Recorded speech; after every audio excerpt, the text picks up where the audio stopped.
making of the Clark Gamble. Basically, doing all of the ship, because at this point we're halfway through the whole miniseries. All of the ship ready room scenes. The ready room, because I don't think there are that many ready room scenes. Yeah, and so one and the other. I don't think there's another one in there. There's a bridge scene too, so we'll do that. But yeah, in order, so in order to edit it. We're going to do a Captain's Log, October 30th, 2021. So okay. Gay butt love. Well, now, so far we had Kal Kat do an episode with pilot. Kal Kat did the pilot. Kind of like Kelly was there too. Yeah, it was mainly Kal Kat. And we had Morton Roadkill did either the Halloween one or the next one. And Martin Lofaku did the one after that. I think that's what it was. I think he did the Critical Vitriol was Morton Roadkill. And Fuck You was the Star Trek TNG one. TNG done it. This one is directly a nod to Star Trek Picard. So, obviously, it's called Lucky Clerks here. And the weird thing is that the Cillian versions, we have to call Picard Lucky Clerks. So, this is a weird idea, because, yeah, we've changed his name for the Cillian stories that go on Amazon, because those are actually pay-per-view. We had to change the names so that they're not Star Trek. It's a Star Trek spoof, but it has to be, in order to make any... it makes hardly any money at all, but they're out there. So if you want to read them on Kindle for $1, I think they're $3 or $4 a piece. You can read them on Kindle, but that's not really any profit that Paramount's going to care about, or CBS or Viacom. They're not going to care, because the fan books where they've changed everything significantly so that it's Cillian Realms instead of Star Trek. So Lucky Clerks is supposed to be, there's a kitty. Hi, baby kitty. Oh, kitty. This is a San Jose State hat, not Dodgers. Anyway, so, San Jose State hat. And here's a kitty. Yeah, baseball, softball hat. And, it's pretty skanky inside. But, hi, kitty. Kitty. So, Kadabra. So, she had the meows and the meow. Alright, and this one, this is the freaky loud one. Two-parter. The freaky loud one. Just that's the way it ended up, because we did the first half of the series of the Picard Show parody, and then we did the other one. And what's interesting about the Picard Show parodies, we did Fontana and Clerks. Which was half of it was about the Starship Fontana going on, DC Fontana's ship going on missions, and in her name she had passed away, and then the Cillians go on this other ship after leaving the Mary Sue, and they go on the Fontana for like 100 pages or so. But then Star Trek Picard started, so we did a form parody of Star Trek Picard, which was called Lucky Clerks. And in that one, we combined the two. So we have it's literally you go through the whole thing, it's the same story. So this is a sequel to that, but also you don't need to see that necessarily to get this, because it already is, if you've seen Star Trek Picard, you'd like to get it anyway. So it's really meta, like that other one was, except this time it's a new show that's meta from 2019. Yeah, so 2018, 2019. And so I think, and they mixed it up a little bit too. 2019, 2020, I think it was. And so Discovery was right after that. Season 3, the one that had Cal in it. It did.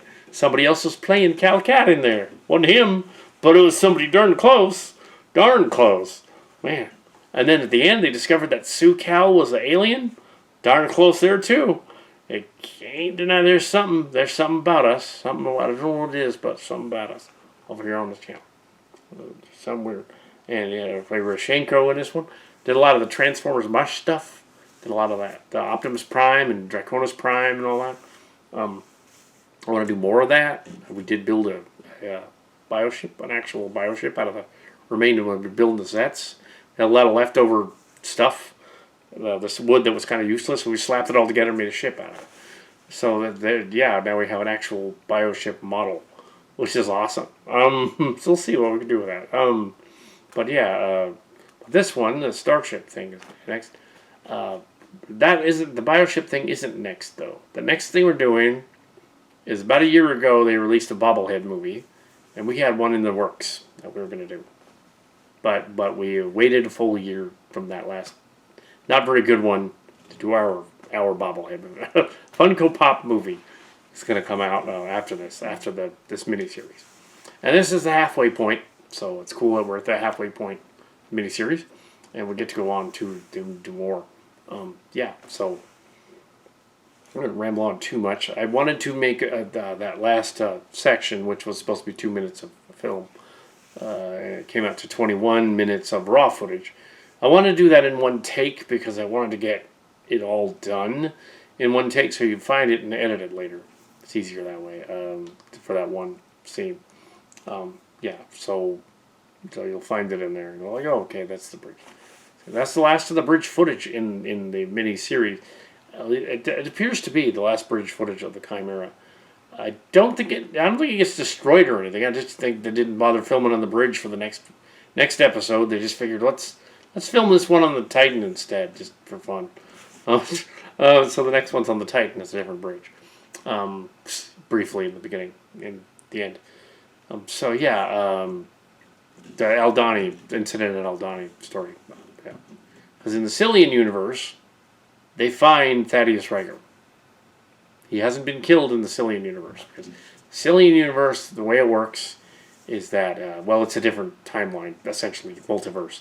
But also the way it works is that anybody that Kal Kat encounters or wants to encounter, or other Cillians might encounter, will manifest in reality. Their thoughts will create reality in the story. So they can which could be scary, by the way. Never is, but could be. As we approach Halloween tomorrow. Anyway, so yeah, and yesterday was the 37th anniversary of On Location, finally. Wow. Something like that, because it's 2021 now, and it was 84. So yeah, 21, 80, 37. Back in 84 when that started. That's kind of crazy. The idea of these on-location stories started way back then, and there was a Silly Trek series, fan films, stuff like that, way back when. And we've gone over a lot of these before, and how we were sort of connected, even in high school, to the same wavelength as Star Trek and Next Generation and Original Trek. They even made Star Trek V silly. They had them going up a turbo lift like it was ridiculous, and they had rocket boots and goofy things. And Star Trek V was a Silly Trek movie, basically. They did it back then. Think about it. And Shatner as rock creatures, and we complained about that long before the Impossible Turbo Shaft thing from Discovery Season 3. Which they're complaining about now. They just doubled down. It got worse as it went on. Turbo lift shafts are apparently like the TARDIS from Doctor Who. Some reason. Even though there was that disaster episode where they were trapped on the ship. And it wasn't like that. But, it's actually an elevator. But the 2 episodes that there was a writing contest mentioned in the last one. So we watched the last two. The last 2 we did, and they're awesome. And we went back after downloading them within 24 hours. Downloaded a re-upload of those 2 episodes, so you can go back and that just cleaned them. We cleaned them up. That's all. Cleaned them up, and they're the same episodes. We just took a few little gaffes out. I think there's like a minute of information that got taken out of the Halloween one, which was the spooky station one, and there's like 30 seconds of the other one, maybe less. Just a little minor. You watch both, either you'll get it. Also, we're not going to get in trouble from the Martial Sports that Jones One thing, COL thing, because it isn't really COL at all. The story, we just put some COL ex-TM Martial Sports people in it, which is from Silly Track, and their names are changed. So, yeah. Although Shadow Dancer, I think, was his name online, too. But we made him somebody else. We switched people around in their ages, so you can't tell. The actual character that he's loosely based on is a Channel Awesome contributor.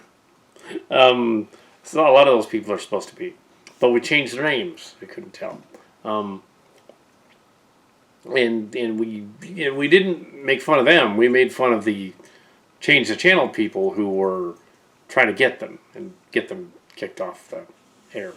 So the joke was that they were making fun of the people who were siding with the Xers just to be famous, basically. Ones that were on this one well, there were a few other channels that were amalgamated together to make that story and Critical Vitriol story. So the and on occasion we are referenced on Red Letter Media. So we of course did a. They just did a Halloween special too. They just came out, so you watch that. They know we're not famous yet, so so they're like, this guy's over here doing this thing. We were one of the few channels actually that did a review of their movie Space Cop on Red Letter Media. We did a review of it, and we were one of the few that did. We were like, we've got Space Cop. We're doing a review of it. We got it, and we were all excited and watched it. Did a review, full-on review. So, and they watched Starcrackers, and they commented that, okay, we're not going to do your fan film because it's a fan film. But this Milpitas Monster thing you keep mentioning all the time on our channel, we might do that someday. We never know. Because that actually wasn't a fan film. That was actually a student project that ended up going national. Milpitas Monster. So that was from the 70s. Nod to that might actually. But that wouldn't be my impetus. That would be Robert Burrell, from the director of that movie, should contact them and get on the show. Also, we do creature features. We're doing unofficial creature features. We were watching creature features and then doing those as well. And we didn't do that one tonight. We're not watching the creature features tonight. But we did a few of those. Some of the weird, obscure ones, because everyone's done the other ones. And we had commented on there a couple of times. Have you done the Milpitas Monster? And the rocker guy contacted us and said, like, oh yeah, we did that like 2 years ago. Go look it up in the file. Like, oh. I looked it up. So, there it is.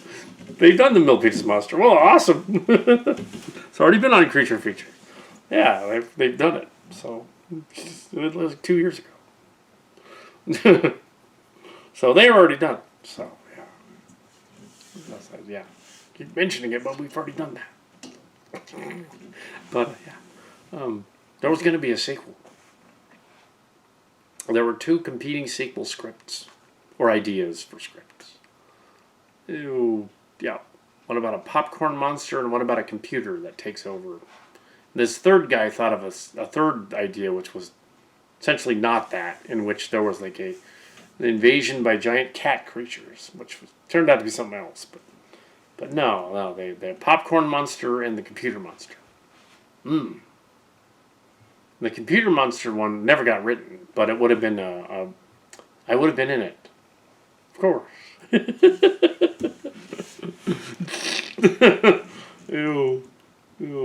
And my mother would have been in it, and she would have had a cameo where she said, "I've seen that. I think I've seen that before." That'd be kind of funny. The monster comes back. I think I've seen something like this before. That's a little familiar. This is a word. It's a giant techno-fly. Okay, I've seen that before. Techno-fly. And it was going to take over the Great Mall. It's going to be as its hive. But yeah, which is where they filmed the carnival scene at the end of the movie. The mall. It was the Ford plant back then, and they were using the carnival park in the parking lot. Yeah. So, anyways, rambling on about that. But yeah, so Red Letter Media that does these goofy film reviews, similar to us. Better production values though.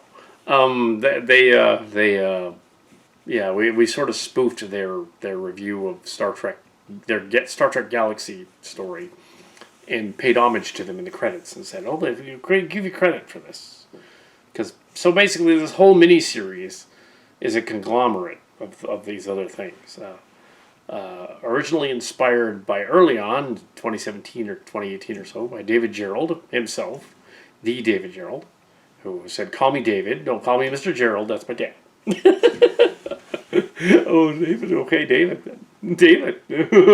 All right, so then he sold him sold the script to him, but no. See, David Gerrold didn't want to be called Mr. Gerrold. That's what I mean. Yeah, I wouldn't. Yeah, that's what I'm not related to David Gerrold. Just want to make that clear. I'm not related to you. So we had this script, and we said, "Oh, yeah, I do fan films," and he said, "You can do this as your fan film." You do fan film. Okay. We got around to it. It took a while, but finally did it 3 years later. But yeah, and so some of the inspiration of that story and the other story, along with Worley Torme's story Conspiracy, which was the Bluegills story, inspired the whole 7-episode arc, or 8-episode arc, I guess you'd consider it, that's going on. And also Mike Slaska's story about essentially a pitch for Star Trek Galaxy, Enterprise D gets rescued. That also was referenced in it. The Channel Awesome thing, but I called it Awesome Channel. I changed the name. I changed some of the characters around and their personalities around and made them action figures. So you can't tell who the Xers were, and you can't really tell who they were referring to. The Reddit was a discussion by other people that weren't even involved, basically. And the gag with that was that they were going after the people that wanted to change the channel and get rid of Channel Awesome. Didn't work. It failed utterly, partly because of the bizarre idea of having this guy in Australia decided, "Oh, well, I'm going to do this thing," and the only reason when people went to his site is the site sounded like Spider-Man and Venom. So people went there just because it had Venom in the title. Not going to say the full name, but that's what it was. So they went there, and he got this video up there, and we went over that before. And and some of the extra videos also included them. But yes, he was trying to be famous, didn't work. So then the other thing is that they were ending with we went over that. And so we also paid homage to the Mike Gamelt stuff, and we also referenced some of that in there. So we put him in the credits. So we put some of the Channel Awesome people's names in the credits too, even though they had nothing to do with the story, because we're basically saying you guys are cool, but the Xers are not so cool. We did mention some of them, but not all of them. So yeah. Anyway, so that's the gist of what happened with the miniseries and how it started. Probably been over that before. So yeah, we've probably been over a lot of that before. But yeah, nobody's getting any kind of flagging or getting any kind of nobody's being slandered. Nobody's being libeled or slandered or anything like that. Names are all changed. Stories and situations are changed. And the crew of the ship go down to the station, and they were extras of this other channel station before they served on the Chimera. So they were extras, and they went over there. The only thing that you could even remotely say is, okay, did this Kal Kat guy take all the ex people from Channel Awesome and put them on his new show? No, he did not. No, we did not. Because that would be kind of weird if they just took them. And there, here you go, the actors. No, that's not what happened. But yeah, they're going to rip Star Trek Picard again. We liked Star Trek Picard. Yeah. Yeah, that's what's coming up. So we'll see what we do with that. More of this weird TV blog idea. More of the thought makers from that battle episode. Another Worldly Therapy one, I think. Yeah, so the thought makers being used, and the bluegills using them too. The Orion version is using them on the Freaky Loud planet. Alpha B Doradus. Not Alpha Doradus, because that wouldn't make sense, but Alpha B Doradus, the binary. It sounds impressive, but yeah. It ain't, but it sounds that way. And Freaky Loud, Morocco. I think the late Aunt Martha would find it cool that we're doing a sort of a Vegas-y episode. The Cillian version, there's a cameo by a Cillian version of her, I'm sure, but somewhere. But yeah, never went there. She was a Trekkie. We were all Trekkies, going way back.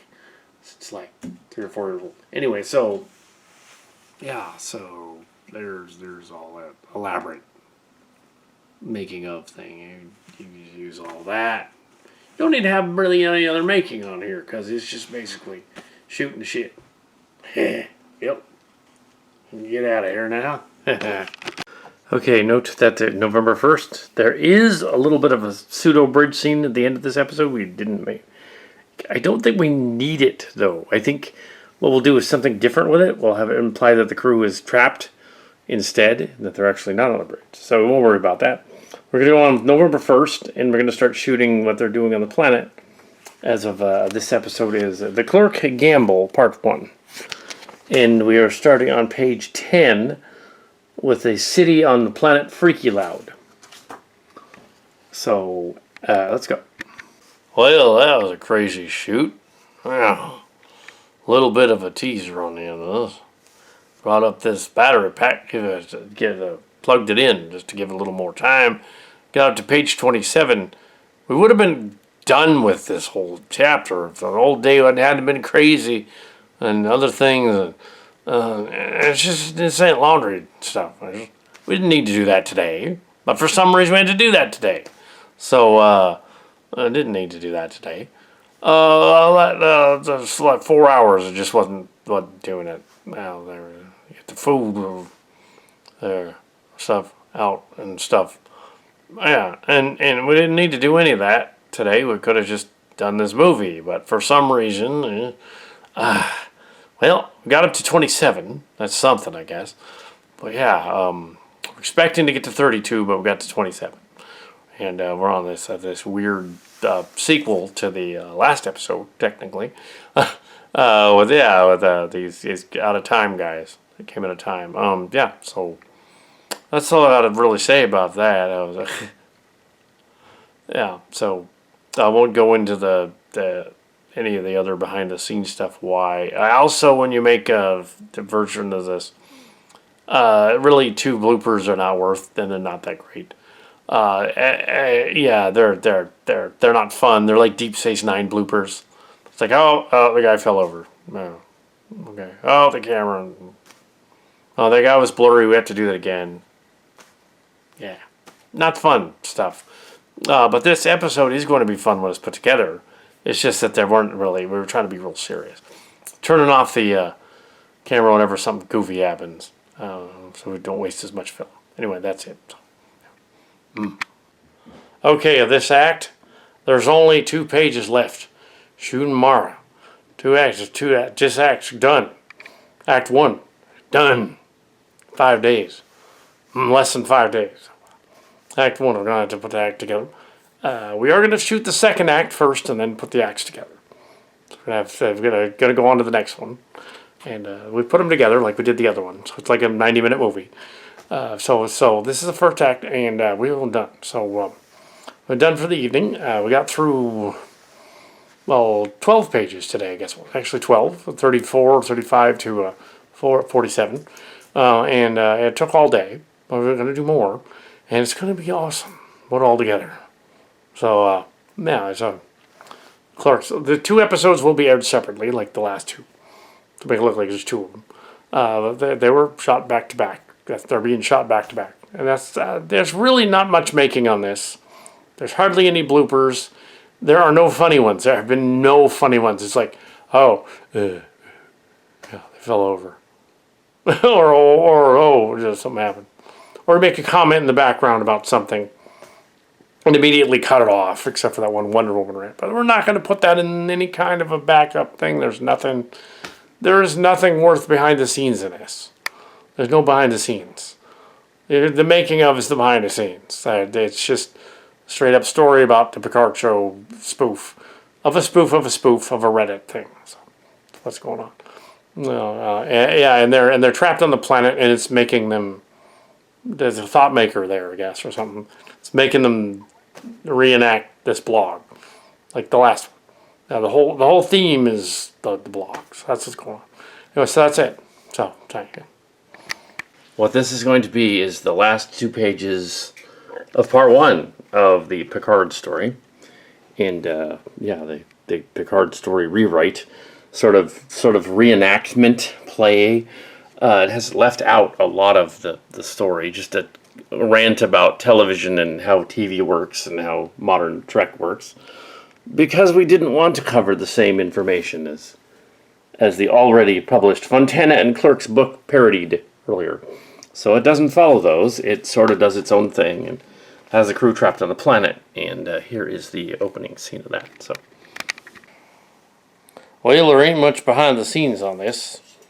Really, there ain't much. Anything. They ain't really any bloopers either. No, this one's a clean cut. This one, silly Kelly the hell. So anyway, so yeah. So there's hardly any behind the scenes, and we're already at the end of Act 2 of the second act, which makes it Act 5. We'll put the two. We filmed this back to back, and put them together, and it's like a treatise on the Picard show. The first act is basically the first episodes of the Picard show, according to Reddit, and slightly to Red Letter Media. And also the second act is just the finale. Talking about the finale, the last 2 episodes, and a little bit repetitive, like that one episode where we're on the space station, similar to that. Or Freaky Loud is a space station on a planet surface. Freaky Loud, based on Freak Loud, and there was some history about that we were told about by Michael Chambon told us about this. So the Dorado system, it's Dorada system, Alpha Dorada system, or something like B Dorada system, something like that. Yeah. So Freaky Loud. And the other one, Capella or Eldani, or which isn't really Eldani, but we made it that. Yeah, it's Eldani is a made up name for a planet, but Capellus was the name of the synth planet. And here it's Arcadia in the Silly Trek version. But yeah, we'll see about that next time. Yeah. So, only because they were using it now. Yeah. Anyways, so that's it for the evening. Time change has made it seem like it's later than it is. Because it feels like 10, and yeah, it's almost stopped. Yeah, so that's done now. For the evening, we got another 15 minutes. We should be able to do that tomorrow. 15 minutes done. And put the 2 halves together, and release one and then the other on the same day. Yeah, probably the end of the week. Anyway, so yeah. There's only a slight scene revision in the script here for the appearance of the shuttle. I'm going to say that it is the Ash from the other episode, not the Jacques. So I'm just going to change that. Ash. See the Ash. That's all. Okay. That's all. You were talking about the Clerks show. Ezri is going to land. The hypnosis of this planet will take a bit to wear off. Ezri, Guinan, Rich, Ezri. They laugh. The aliens laugh. The synths laugh. Okay, so let's bring the shuttle through. Shuttlecraft. Cut. Hi, kitty. So this has been kind of a messed up shoot, but we did it. Partly because the characters kept falling over, but it wasn't funny though. So no bloopers. Yeah, I mean you could go back and find the places where characters fell over, but they weren't funny. The episode was kind of an intense one because of what the drama that they're discussing. I think we convey at the end of the episode that everybody's going to get off the planet just fine by having the shuttle show up.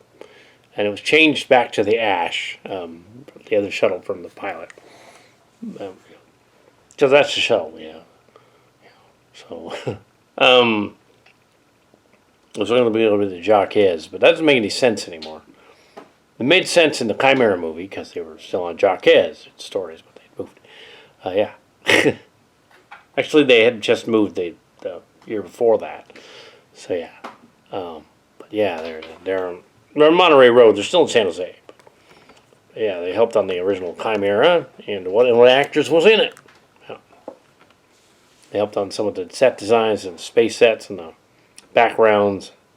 The fabric for the space set from the Drea story. She recommended a place, basically. Brian's story was in the story, in it, in a cameo. This one, he wasn't in any of this. There were characters reminiscent of him, certainly the Koloth and the other one. We managed to wrap up the third act in one day, and here it is. And, it's Monday the 8th, I guess. Yeah, something like that. Here it is or not. Anyway, so it's Monday. So, we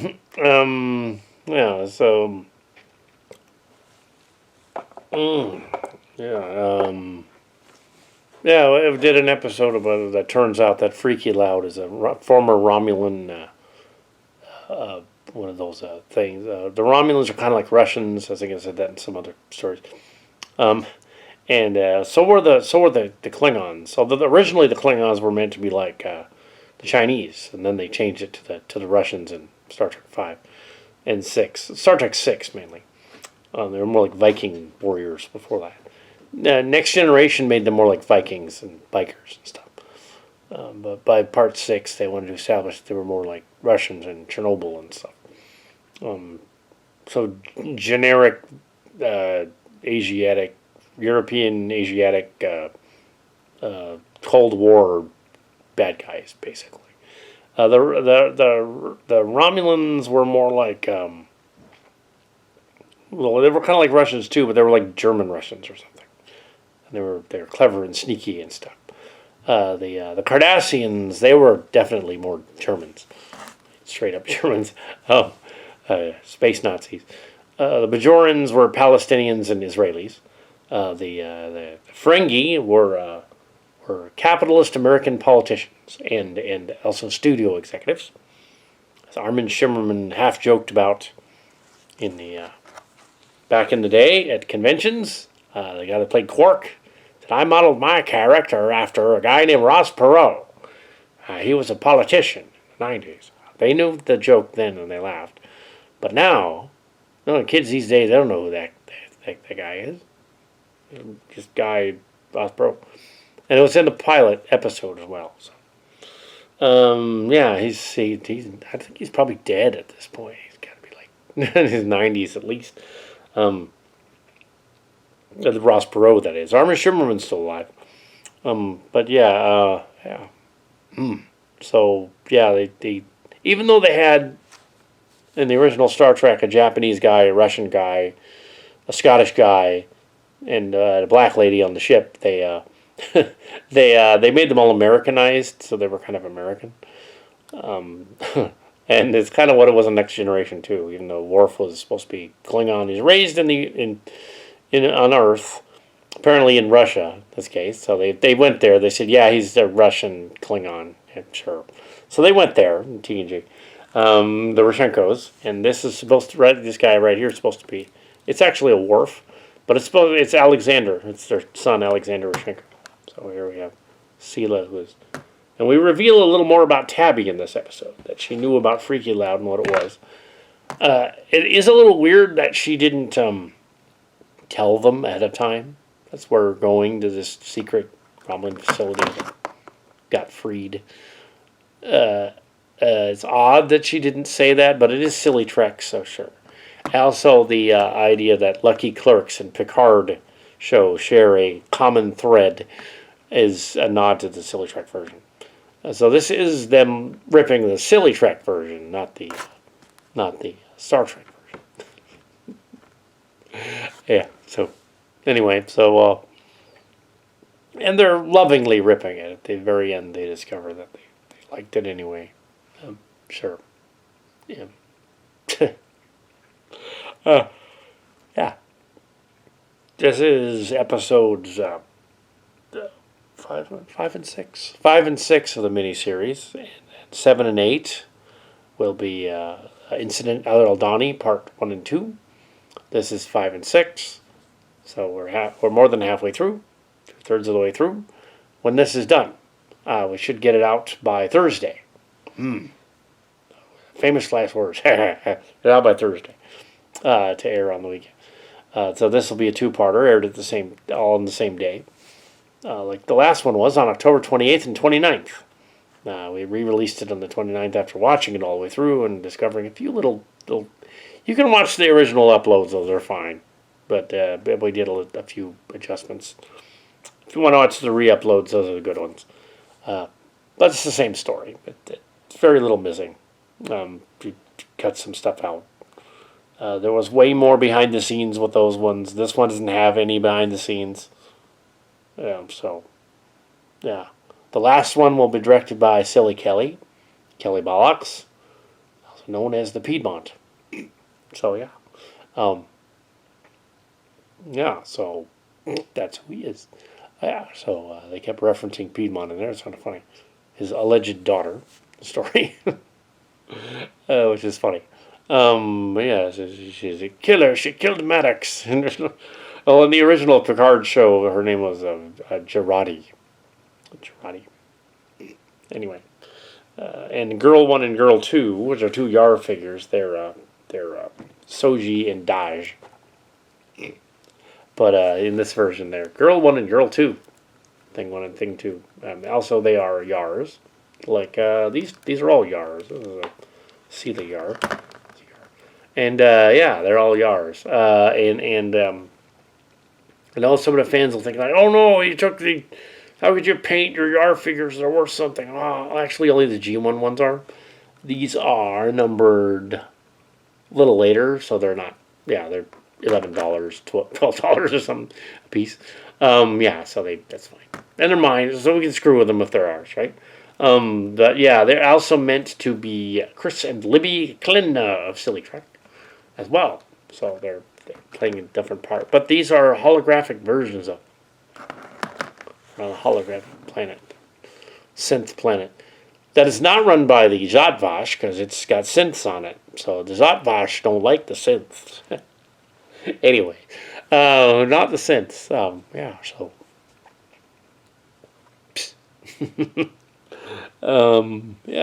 So this has been filming here. We did it. Got it done in the can.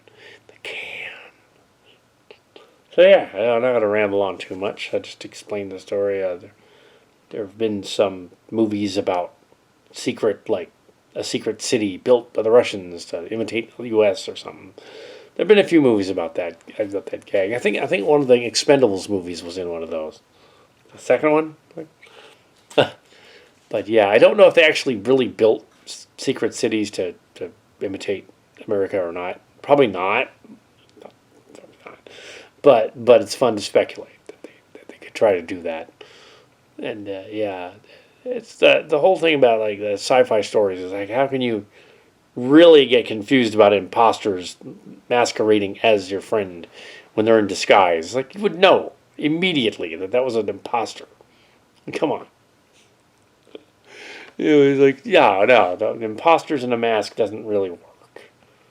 It would only work as far as they could get through security, and then it would not. So yeah, that doesn't work. That no. Anyway, so in fiction where you can't smell them and you can't tell anything, you can't read any body language, I suppose then it works.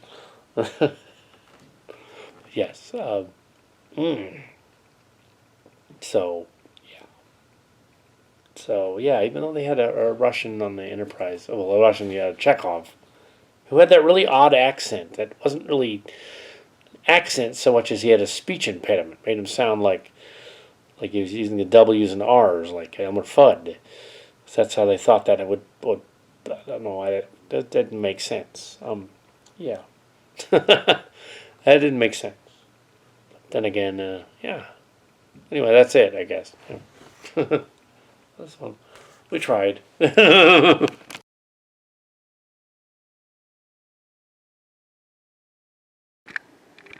What? Okay, now the line Esri tells Tabby and Tendi to go find the Emmett Till. Bring it here. Yeah, basically. If she doesn't fall over drunken. Because of course she would do that. Because she's gotten a hold of Mahoney's booze too. Sadly.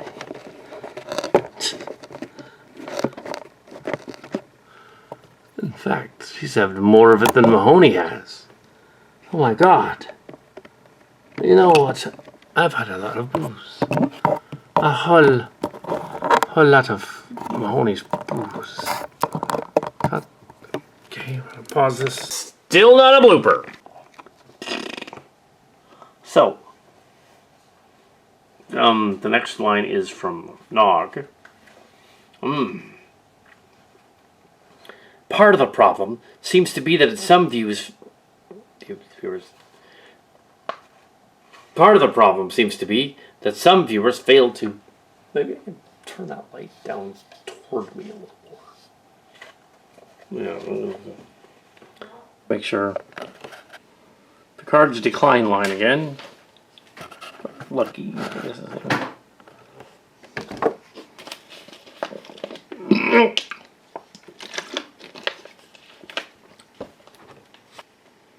I can relate to his character. I can relate to his character aging and changing from my own experience. We continue to change and grow wiser. Mirror out. She's in focus. Molly. It's Molly. She's complaining about the over melodramatic writing.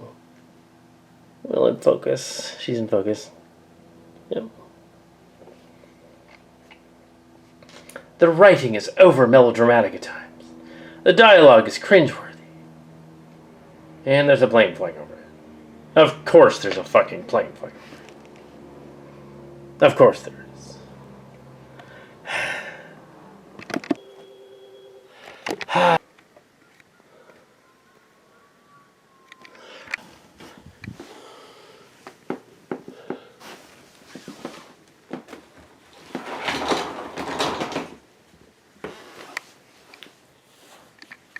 Okay. It's not really working. Kick the lighting up there. That's not working either. Kick the lighting back down on her a little bit. Is she in focus? No. I don't know why. Is it because there's too much light on her, or what's going on? Doesn't see her as a face, is the problem. Yeah, now it does. She's now in focus. Let's make sure she's absolutely in focus. Okay, so the line is a couple of lines. Oh, wait a minute. I'm going back to 18. I'm going to fuck this up. So what actually is on the next page here? We're all in Tendi. Never mind.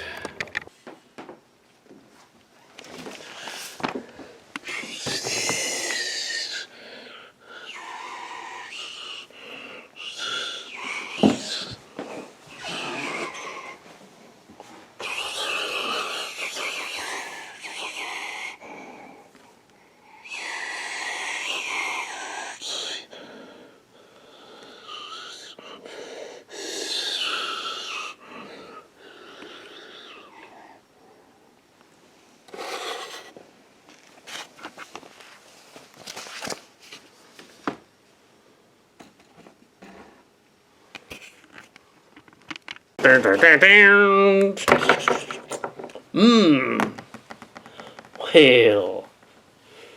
I'm wearing this here jacket. Just to be weirder. Yeah. See, I'll be all purty now. Put the lighting over here. Yep. Yeah. Yeah. Just.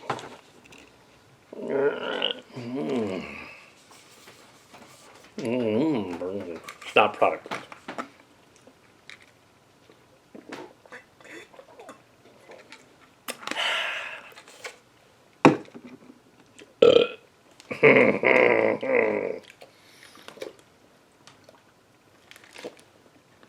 Oh yeah. So we're making this this thing here, Star Trek thing here, and this is me singing "Blue Skies" to put on the end credits, just to be funny. So Ella Fitzgerald's "Blue Skies," yeah. So, let's do that. Sure, why not? Acapella. Ooh, action.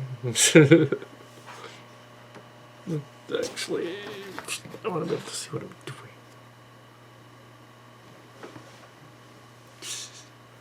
Blue skies smiling at me, nothing but blue skies do I see. Bluebirds singing a song, nothing but bluebirds all day long. Never saw the sun shining so bright, never saw things going so right, noticing the days hurrying by. When you're in love, my how they fly. Oh, blue skies, all of them gone, nothing but blue skies from now on. Never saw the sun shining so bright, never saw things going oh so right, noticing the days hurrying by. When you're in love, my how they fly. Oh, blue skies, all of them gone, nothing but blue skies from now on.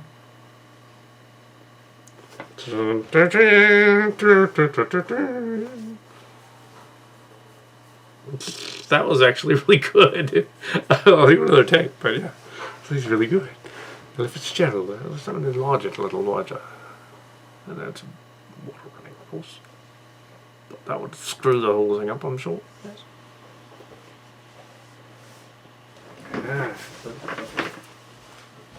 This noise. And now let's try again. You know, got it. But we'll try it again. I'm going to put it in the end credits. The end credits. Dun dun dun dun dun dun dun dun dun dun dun dun.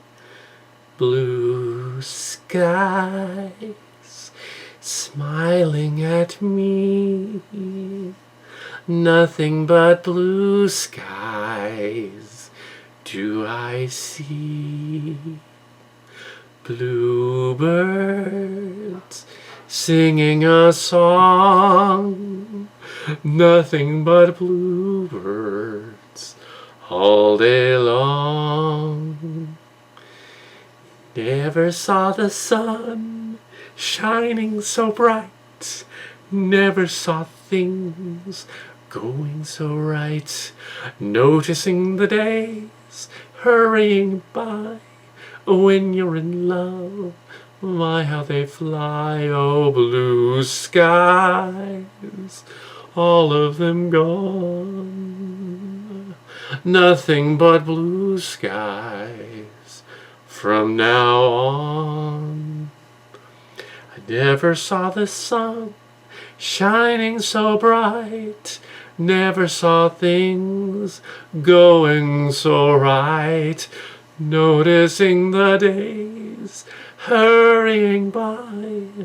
When you're in love, my how they fly. Oh, blue skies, all of them gone, nothing but blue skies from now on. I'm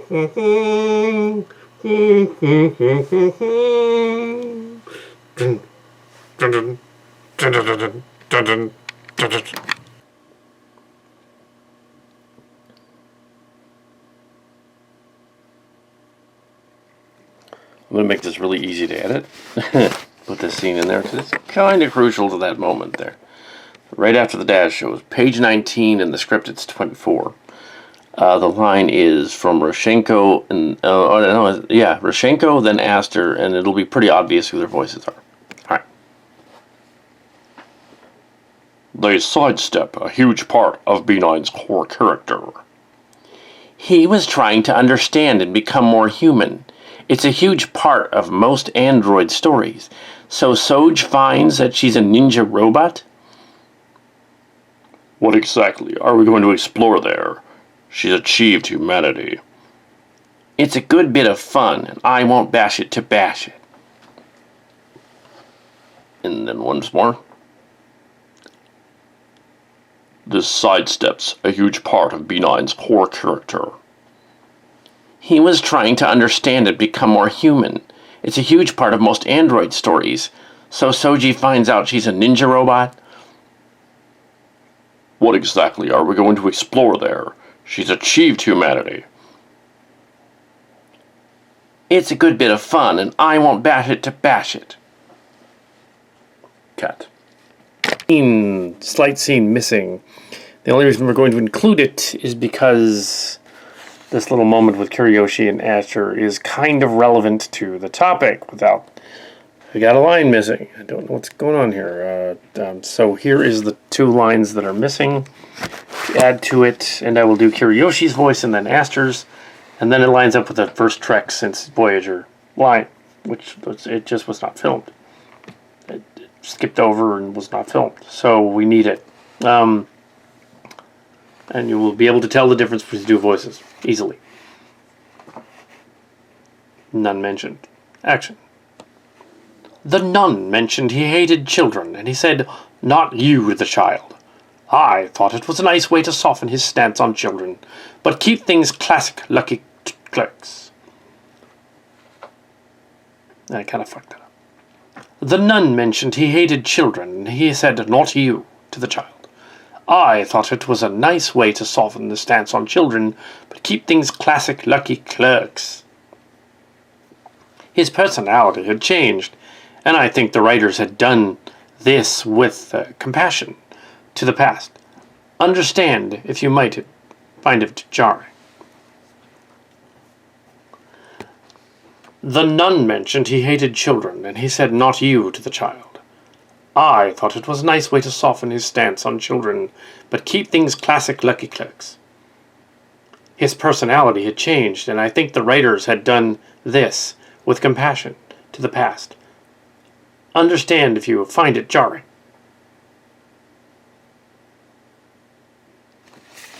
Good.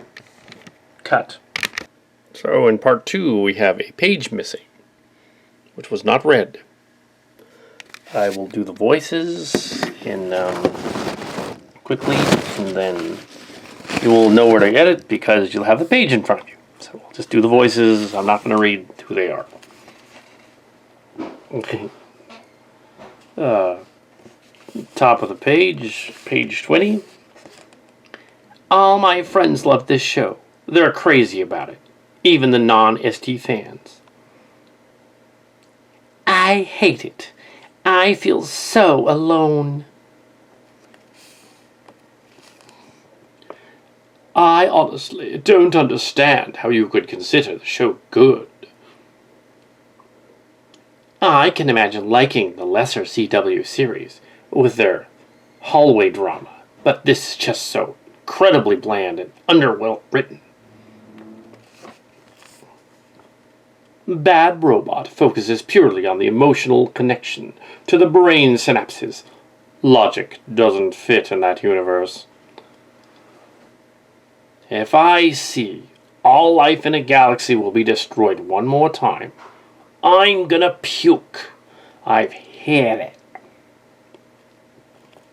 That's nothing but an attempt to create stakes that you didn't build yourself, and best of all, does not even work. How am I supposed to comprehend a scale like that and be emotionally invested in it? It's like blowing up planets and entire solar systems with all the weight of a wet fart behind it.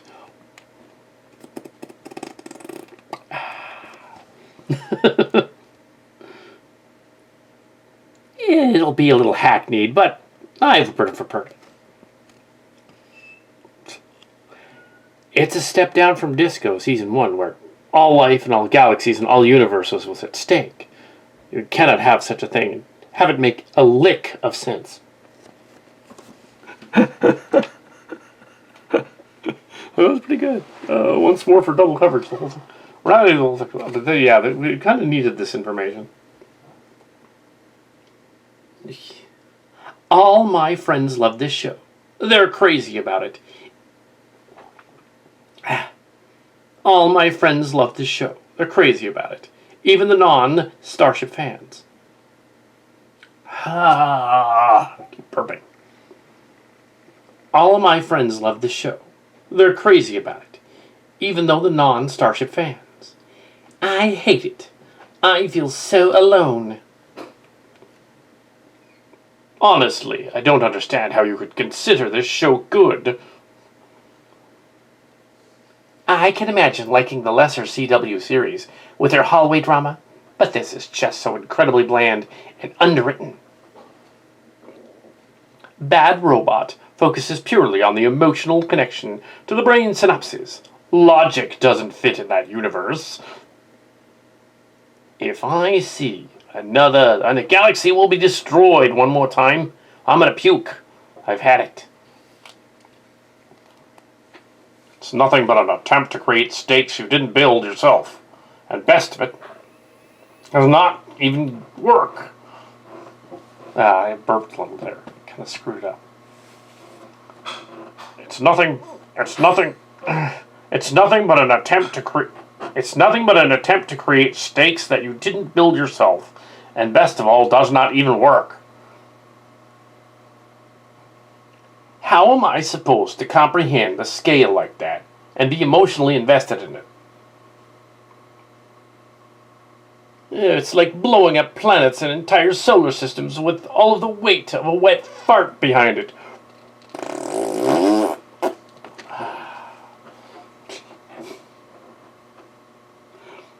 It'd be a little hackneyed, but I would have preferred it. It's a step down from Disco Season 1, when all life and all galaxies and all universes was at stake. But you cannot have such a thing and have it make a lick of sense. It's a step down from Disco Season 1, when all life and all galaxies and all universes was at stake. But you cannot have such a thing and have it make a lick of sense. Yeah. So we have a few more of, a little brief scene. Well, because some other information happens later, we kind of need it. So there was some scene. There was 3 lines missing. One from Aster, then Molly, then Kiriyoshi. It's real brief. So let's do it. Aster, then Molly, and Kiriyoshi. Here's the crew at the end. Girl 2, who seriously considered wiping out all biological life. 7 killed dozens of people after promising lucky clerks not to. Here's his crew at the end. Girl 2 seriously considered wiping out all biological life. 7 killed dozens of people after promising lucky clerks not to. Cut.